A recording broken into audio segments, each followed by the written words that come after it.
राधे राधे प्रिय भक्तों, आज हम पितृपक्ष की एक महान कथा सुनाने जा रहे हैं। कहा जाता है इस कथा को सुनने से समस्त प्रकार के पितृदोष समाप्त हो जाते हैं। इस कथा को ध्यानपूर्वक श्रवण करने मात्र से ही मनुष्य के कोटि कोटि पाप नष्ट हो जाते हैं और उसे अपार धन संपत्ति सुख समृद्धि प्राप्त होती है। पितरों की कृपा से उसके सभी दुख दोष समाप्त हो जाते हैं और सुखी जीवन प्राप्त होता है। यह महान कथा भगवान श्री कृष्ण ने गरुड़ जी को सुनाई। आइए सुनते हैं इस कथा को। दोस्तों, एक समय की बात है, पक्षीराज गरुड़ अपने मन में जिज्ञासा लिए श्री कृष्ण भगवान के पास आते हैं और उन्हें प्रणाम करते हैं और कहते हैं, हे प्रभु, पितृपक्ष में पितरों की पूजा करने से कौन सा फल मिलता है? पितृपक्ष के दौरान पितरों की शांति के लिए कौन से उपाय करने चाहिए? भगवान श्री कृष्ण कहते हैं, हे गरुड़, तुमने आज उत्तम प्रश्न किया। तुम्हारे इस प्रश्न में समस्त मनुष्य जाति का कल्याण छिपा है। जो मनुष्य अपने पितरों को संतुष्ट करता है उसके समस्त दोष और दुख समाप्त होते हैं। पितरों की पूजा करने से मनुष्य को अपने पूर्वजों का आशीर्वाद प्राप्त होता है। इस विषय में एक अप्सरा और ऋषि की प्राचीन कथा कही जाती है, जो मैं आज तुम्हें सुनाती हूँ। इस कथा को श्रवण करने से तुम्हें हमारे सभी प्रश्नों के उत्तर मिल जाएंगे। इसलिए हे गरुड़, तुम इस कथा को ध्यान से सुनो। इस कथा को जो भी सुनता है उसके समस्त प्रकार के पितृदोषों का नाश होता है। जो भी इस कथा को सुनता है और सुनाता है उसके ऊपर पितरों की कृपा सदैव बनी रहती है। गरुड़ जी कहते हैं, हे प्रभु, आपके मुख से इस कथा को सुनने के लिए मैं उत्सुक हूँ। कृपया आप मुझे यह कथा सुनाइए। मैं इस कथा का प्रचार अवश्य करूँगा। फिर भगवान श्री कृष्ण गरुड़ जी को पितृपक्ष की कथा सुनाने लग जाते हैं। इसलिए आप भी इस कथा को ध्यान से पूरा सुनिएगा और इस कथा के श्रवण मात्र से मनुष्य के सभी पाप नष्ट हो जाते हैं। उसे पितृदोष से मुक्ति मिलती है, सभी कर्ज उतर जाते हैं, धन धान्य संपत्ति की प्राप्ति होती है तथा सुंदर गुणवान पत्नी की प्राप्ति निश्चित होती है। संतानहीन को संतान प्राप्त करने वाली यह कथा अत्यंत महान है। पितृपक्ष के दौरान इस कथा का श्रवण प्रत्येक मनुष्य को करना चाहिए। इस श्रवण करने से पितृदेव प्रसन्न होते हैं और वरदान देते हैं। श्री कृष्ण कहते हैं, गरुड़ प्राचीन काल की बात है। रुचि नाम एक राजा थे जो संसार के मोह माया को छोड़कर निर्भय होकर ब्रह्मचार्य का पालन करते हुए निरह का भाव से पृथ्वी पर विचरण करने लगे। उन्होंने संसार की सभी खुशियाँ और भोगों का त्याग किया। उन्होंने घर में रहना भी छोड़ दिया। वे एक बार ही भोजन करते थे और वन में भटकते रहते थे। उन्हें ऐसा वैराग्य धारण किया हुआ देखकर उनके समस्त पितृगण अत्यंत दुखी हो गए। अपने वंशज को इस प्रकार के वंश में को नष्ट करता हुआ देखकर उन्हें भय लगने लगा। उन्होंने सोचा, ये स्वयं चलकर अपने वंशज से मिलेंगे और उन्हें वैराग्य का त्याग करने के लिए कहेंगे। फिर एक दिन जब ऋषि रुचि ध्यान मगन होकर तपस्या कर रहे थे, उसी समय उनके समस्त पितृगण उस स्थान पर प्रकट हुए। जब ऋषि रुचि ने अपनी आंखें खोली तो उन्हें 4 दिव्य आत्माओं को अपने सामने खड़ा देखा। उन्हें देखकर वे आश्चर्यचकित हो गए। उन्हें प्रणाम करते हुए कहने लगी, महान आत्माओं, आप कौन हैं? किस कारण से आप मुझे दर्शन देने के लिए पधारे हैं? वे सभी दिव्य आत्माएं कहने लगी, वत्स, हम तुम्हारे पूर्वज हैं और हम तुम्हारे इस वैराग्यपूर्ण आचरण के अत्यंत दुखी हैं, इसलिए तुमसे मिलने के लिए आए हैं। ऋषि रुचि ने उन्हें नमस्कार करते हुए आदरपूर्वक पूछा, पितृगण, आप सभी के दर्शन करके मैं कृतार्थ हो गया, किंतु आप मेरे आचरण में दुखी क्यों हैं? कृपया मुझे विस्तार से बताइए। मुझसे ऐसी कौन सी भूल हो गई जो मेरे पूर्वज मुझसे असंतुष्ट और दुखी हैं? तब वे सभी पितृगण कहने लगे, वत्स, तुमने किस कारण से विवाह नहीं किया? विवाह स्वर्ग और मोक्ष प्राप्ति का उत्तम मार्ग है। गृहस्थ आश्रम के बिना मनुष्य को साक्षात बंधन होता है और गृहस्थ में रहकर मनुष्य देवताओं, पितरों, ऋषियों और याचकों भी पूजा करके उत्तम लोगों को प्राप्त होता है। यह देवताओं को स्वाहा और पितरों को स्वधा शब्द के उच्चारण से तथा द्वार पर आए अतिथियों या आज को दान देकर संतुष्ट करता है। विवाह न करके, संतान को उत्पन्न न करके तुम देवगण, ऋषि और पितृजनों के ऋण से मुक्त नहीं हो सकोगे। संसार में रहने वाले मनुष्य, ऋषि और तथा अन्य प्राणियों के लिए तुम प्रतिदिन ऋणी ही हो रहे हो। संतान की उत्पत्ति के बिना तुम स्वर्ग को कैसे प्राप्त कर सकोगे? देव पूजा, पितृ तर्पण और संन्यास ग्रहण किए बगैर तुम्हें स्वर्ग की प्राप्ति नहीं होगी। सभी पितृ कहते हैं, हे पुत्र, यदि तुम विवाह नहीं किया तो अन्य केवल तुम्हें कष्ट ही देगा। मरने के बाद तुम्हें नरक की प्राप्ति होगी और अगले जन्म में भी कष्ट भोगोगे। फिर ऋषि ने अपने पितरों से कहा, पितरों, जीवन में विवाह करना अत्यंत दुखदायक है। इससे पाप का संग्रह होता है और अंतकाल में यह अधोगति प्रदान करता है। इस विचार से मैंने स्त्री के साथ विवाह नहीं किया। स्त्री संग परिग्रह करने से मुक्ति नहीं मिलती। जो व्यक्ति अविवाहित रहकर प्रतिदिन विद्या ग्रहण करता है और ज्ञान के अमृत से अपनी आत्मा को निर्मल करता है, वह मेरे लिए श्रेष्ठ है। विद्वानों ने अनेक प्रकार के सांसारिक कर्मों का वर्णन किया, इसलिए मनुष्य को अपनी इंद्रियों पर स्वयं रखकर तत्व ज्ञान के जल से आत्मा को शुद्ध करना चाहिए। फिर पितरों ने कहा, वत्स, इंद्रियों को वश में रखकर ज्ञान के द्वारा आत्मा को निर्मल करना चाहिए। तुम्हारा यह कथन उचित है, किंतु यह कल्याण का मार्ग नहीं है जिस पर तुम चल रहे हो। यज्ञ, तप, ज्ञान और दान द्वारा अपने अमंगल को दूर करते हुए फल प्राप्ति की काम की रहित शुभ और अशुभ कर्म है। वे बंधन के कारण नहीं होते। जो पूर्व का कर्म है वह भोग से नष्ट होता है। पूर्व जन्म का जो पुण्य कर्म है वह सुख दुख को भोगने से निरंतर नष्ट होता रहता है। फिर ऋषि रुचि ने कहा, पितामह, वेदों में कर्म मार्ग के प्रतिपादन द्वारा अविद्या व माया की पुष्टि की गई है। इसलिए आप मुझे विवाह करने के लिए क्यों प्रेरित कर रहे हैं? विवाह करके मेरा अनिष्ट ही हो जाएगा। पितरों ने कहा, हे वत्स, कर्म द्वारा जो कुछ भी किया जाता है यह अविद्या है, यह सत्य है, किंतु विद्या प्राप्त करना भी एक प्रकार का कर्म है। शास्त्रों में जो विहित कर्म है, सज्जन पुरुष उनका उल्लंघन नहीं करते, उन्हें उसी से मोक्ष की प्राप्ति होती है। शास्त्रों में पुरुष को विवाह करने की आज्ञा दी गई है। विवाह न करने पर पुरुष को मुक्ति नहीं मिलती। संतान के बिना उसे मोक्ष नहीं मिलता। संतान के द्वारा किए गए कर्म से ही उसे मोक्ष मिलता है। इसलिए हे पुत्र, तुम विधि पूर्वक विवाह करो। विवाह न करने से तुम्हारे सभी कर्म भी नष्ट हो जाएंगे। तुम विफलताओं को ही प्राप्त करोगे। यदि हमारा वंश नष्ट हो जाएगा, हमारी आत्माएं अतृप्त ही रहेंगी। विवाह करके संतान उत्पन्न करके ही तुम अपने पितरों को संतुष्ट कर सकते हो। श्री कृष्ण कहते हैं, हे गरुण, इस प्रकार से अपने पितरों के वचन सुनकर ऋषि रुचि को बड़ी ग्लानि हुई। उन्हें विवाह करने का निश्चय किया और ऋषि ने अपने पितरों से कहा कि पितृगण, अब तो मैं बूढ़ा हो गया हूँ, कौन मुझे अपनी कन्या प्रदान करेगा? वैसे भी मुझ में जैसे वृद्ध व्यक्ति के लिए विवाह करना अत्यंत कष्टदायक है।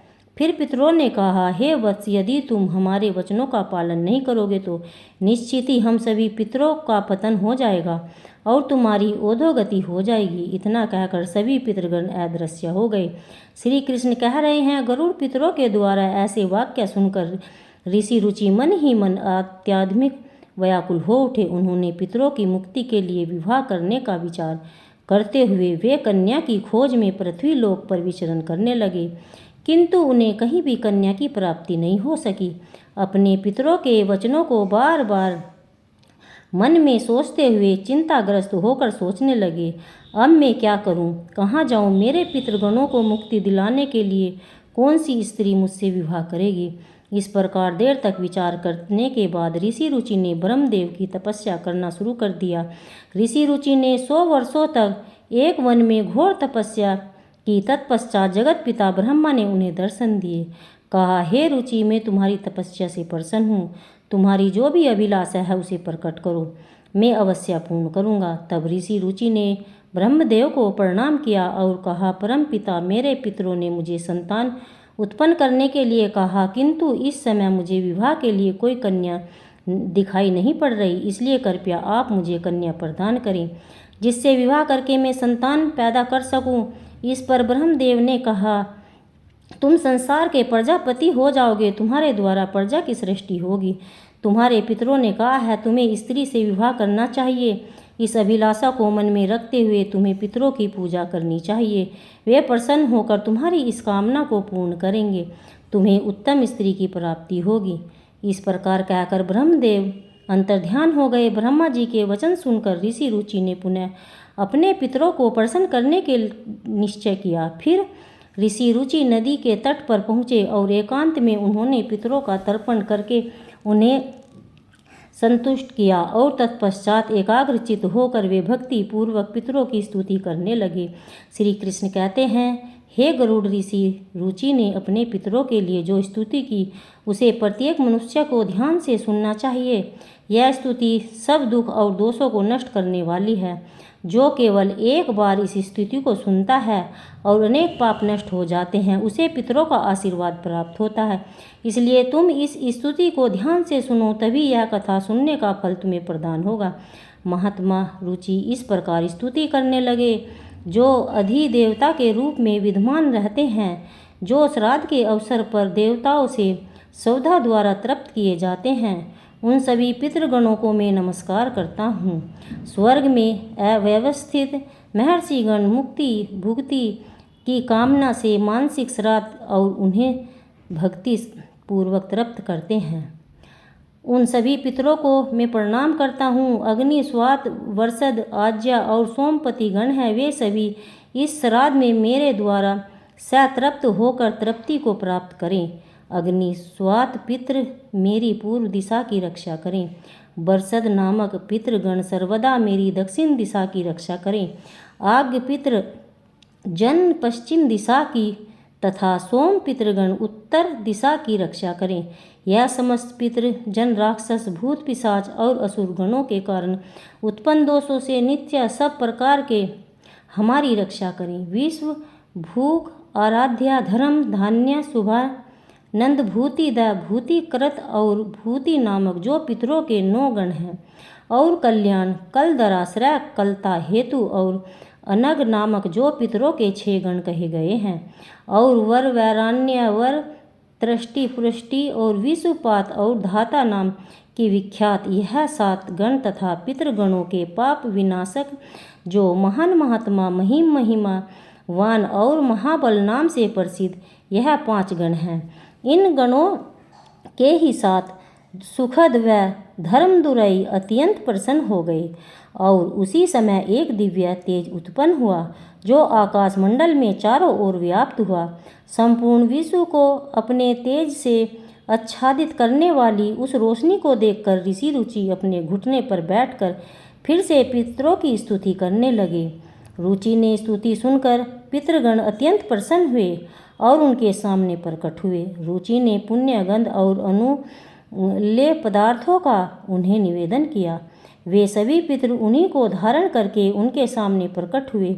रुचि ने भक्ति पूर्वक हाथ जोड़कर अपने पितरों को प्रणाम किया और निवेदन किया। प्रसन्न होकर पितरों ने कहा, हे पुत्र, तुम्हारी इस स्तुति को हम अत्यंत प्रसन्न हैं, इसलिए अब तुम्हारी जो भी कामना हो निसंकोच होकर कहो। फिर नतमस्तक होकर रुचि ने पितरों से कहा, पितृदेव ब्रह्मदेव ने सृष्टि की रक्षा करने के लिए मुझे प्रजापति बनाया है, इसलिए मैं आप संतान उत्पन्न करने में समर्थ, गुणवान, चरित्रवान पत्नी की कामना करता हूँ। फिर पितरों ने कहा, वत्स, इसी स्थान पर अभी इसी क्षण तुम्हें उत्तम मनोरमा पत्नी की प्राप्ति होगी और उसी से तुम्हें पुत्र होगा। रुचि वह पुत्र बुद्धिमान और बलशाली होकर रोच नाम से तीनों लोकों में ख्याति प्राप्त करेगा। उसके भी अतिशय बलवान, महापराक्रमी, महात्मा और पृथ्वी का पालन करने वाले बहुत से पुत्र होंगे। कहकर समस्त पितृगण ऋषि रुचि को आशीर्वाद देकर उस स्थान से अंतर्ध्यान हो गए। पितरों के अंतर्ध्यान होते ही पितरों की कृपा से उसी समय उस नदी के माध्यम से ही रुचि की समीप परमलोचा नामक मन को प्रिय लगने वाली सुंदर श्रेष्ठ एक अप्सरा प्रकट हुई।